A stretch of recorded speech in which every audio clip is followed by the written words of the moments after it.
They told us that the market would set us free. But what they didn't mention was that this freedom came with a price tag, and that tag was written in the language of billionaires. Only they could afford it. The world we live in today is one where a handful of people can buy influence, bend laws to their will, and spend more money than entire nations.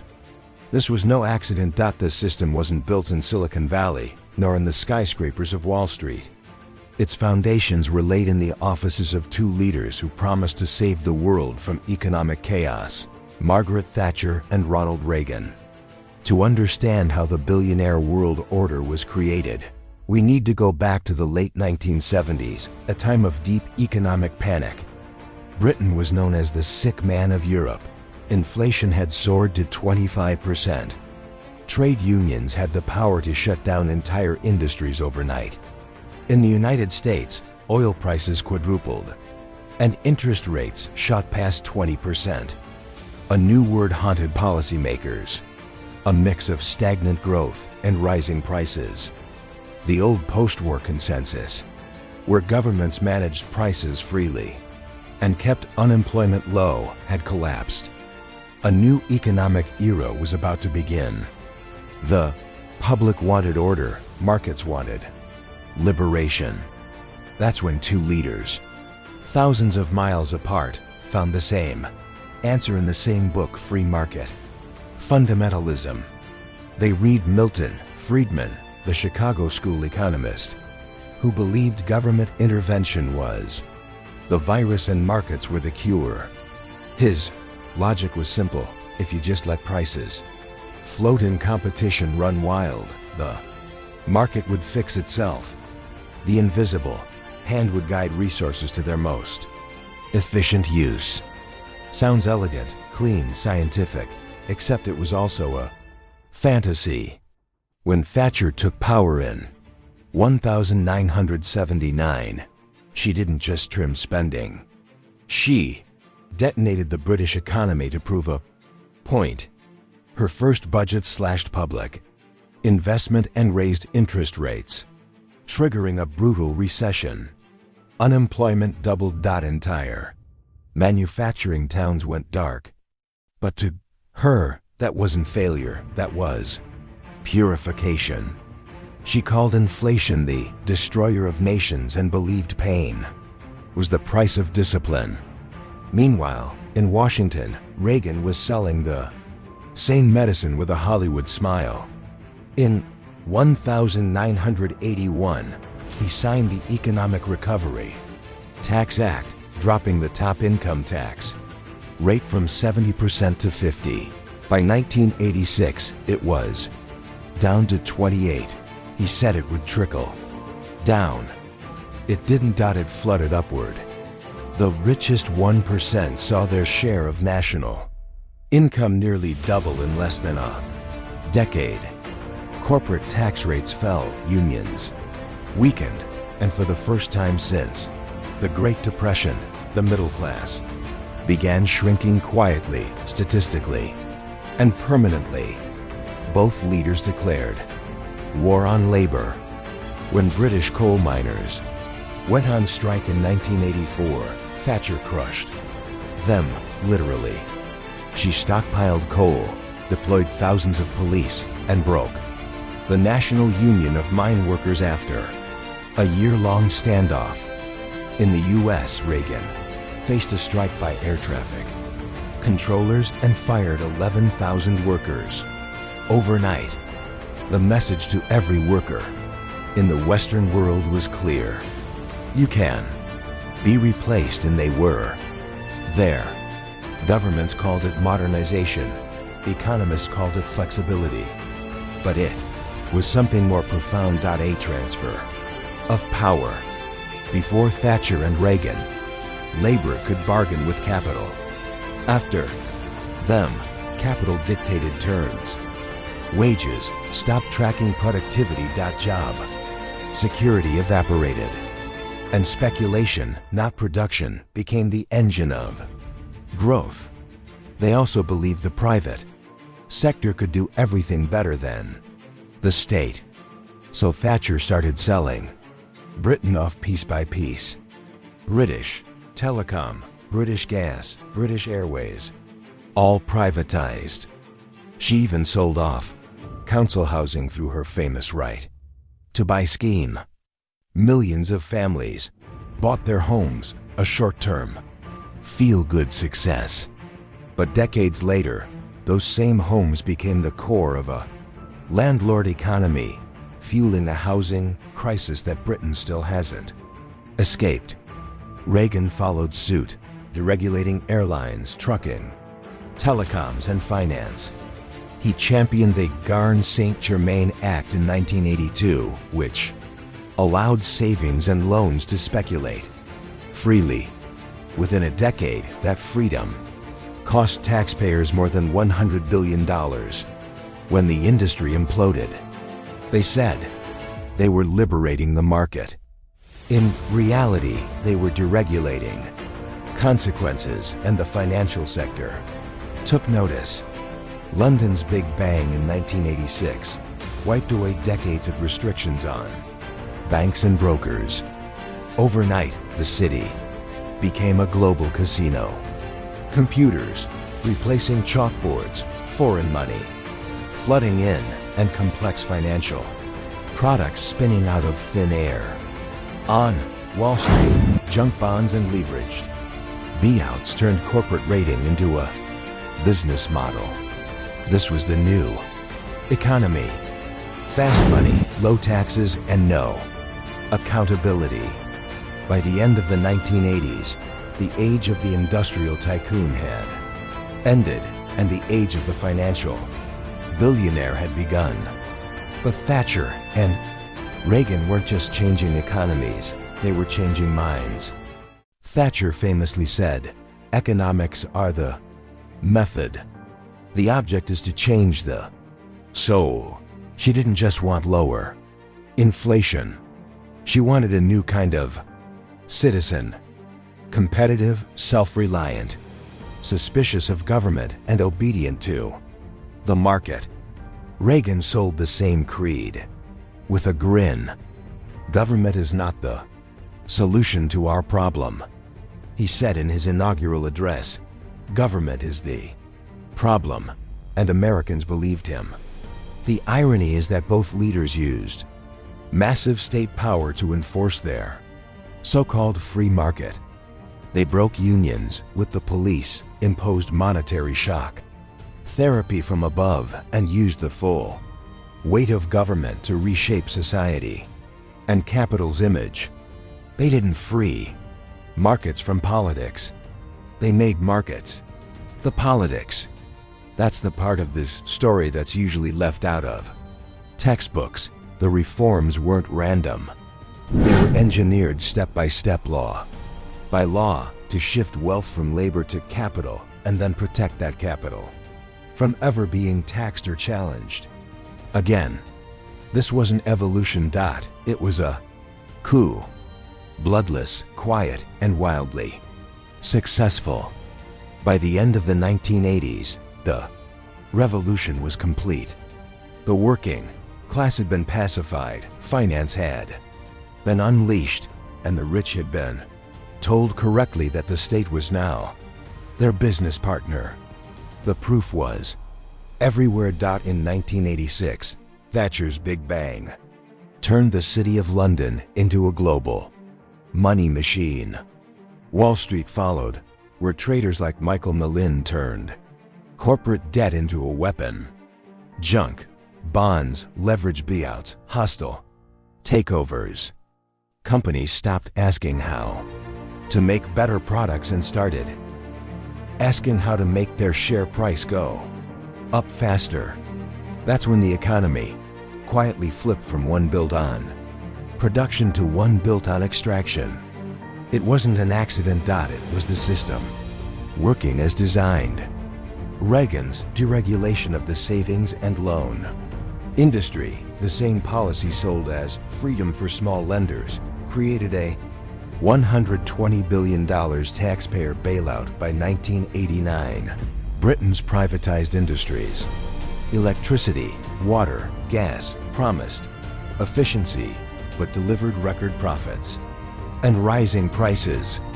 Public assets had been sold at discount prices to investors who then charged citizens rent to use what they once owned.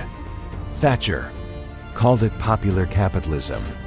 In reality, it was capitalism without accountability, the perfect laboratory for the billionaire era. And when the Soviet Union collapsed, the global stage was wide open. The IMF and World Bank turned Thatcher and Reagan's ideas into global law, structural adjustment. Countries in Latin America, Eastern Europe, and Africa were told, privatize, liberalize, cut social spending, open your markets. In return, they'd get loans. In practice, they got austerity and foreign corporations buying their infrastructure for pennies. It was the same playbook, just exported. The irony is that the first true laboratory for this free market freedom wasn't democratic at all. It was Chile. After General Pino's coup in 1973, Chile became the laboratory for the same University of Chicago ideology that would later dominate London and Washington. A group of Chilean economists trained under Milton Friedman and his colleagues, the so-called Chicago Boys, applied Milton Friedman's blueprint with military precision. They privatized everything: pensions, utilities, education, even social security. Inflation fell, investment rose, and inequality exploded. To make the reform stick, dissent had to be crushed. Unions outlawed, protests banned. It was the same ideology Thatcher and Reagan would later celebrate as the triumph of liberty, tested first in a country that had none. When Thatcher later called Pinochet a friend of Britain, it wasn't just diplomatic nostalgia. It was recognition. He had proven what the theory required. To force markets onto society, sometimes you needed an iron hand. At home, both leaders transformed taxes into ideology. Cutting them became a moral duty. Reagan's top rate fell from 70% to 28%. Thatcher cut Britain's from 83% to 40%. The argument was simple. The rich would invest their extra capital, creating jobs for everyone else. It was called trickle-down, but it never trickled. Wages, FLATLINED. The wealth at the top didn't circulate. It compounded. The number of billionaires worldwide doubled, then tripled. By 1990, the richest 1% of Americans own more wealth than the bottom 90% combined. A ratio that still defines the system today. But the true genius of this revolution wasn't economic, it was psychological. They convinced people that collective security was weakness and individual risk was freedom. You weren't exploited. You were self-employed. You weren't underpaid. You were an entrepreneur of yourself. They turned survival into branding, and it worked. The United States became the ultimate proof of concept, a living experiment in what happens when you replace a welfare state with a credit system. Every other rich nation built safety nets. America built payment plans. In Britain, France, Japan, Canada, Germany, get cancer, you get treatment. In America, you get a bill. The average cost of chemotherapy in the US can exceed $100,000 even with insurance. In Canada or the UK, that cost is zero at the point of care. Lose your job in Denmark and unemployment. Insurance can replace up to 90% of your previous income for nearly 2 years. In America, the average benefit barely covers 40% of lost wages and usually ends after 6 months.